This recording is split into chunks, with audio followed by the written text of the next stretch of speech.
Mae ymladd yn erbyn newid hinsawdd wedi bod yn rhan ganolog o maes i yn y Senedd yma ers blynydde. Chi wedi clywed fi yn cyfeirio ato fe yn aml iawn. Yn 2015 fes i Baris i'r uwchgynhadledd ar newid hinsawdd pan gath cytundeb hanesyddol ei gytuno.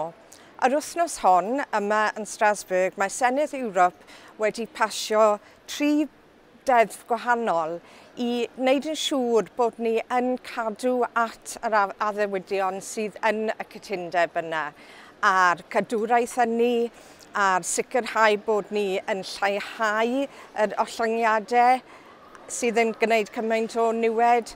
Ond falle y peth pwysica yw bod na gynllun i sefydlu platfform fel bod pobl o Ewrop i gyd yn gallu cyfrannu at y drafodaeth a gallu chwarae ran yn hyn i gyd.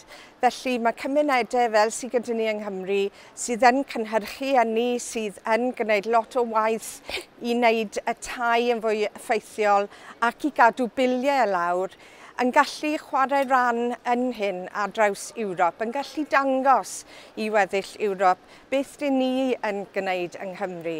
Ac wrth gwrs o ran ynni adnewyddol, dwi yn gobeithio bydd hyn yn cyfrannu at gael cytundeb positif ar y lagwn yn Abertawe, rhywbeth dyn ni wedi bod yn aros amdano fe yn hir iawn.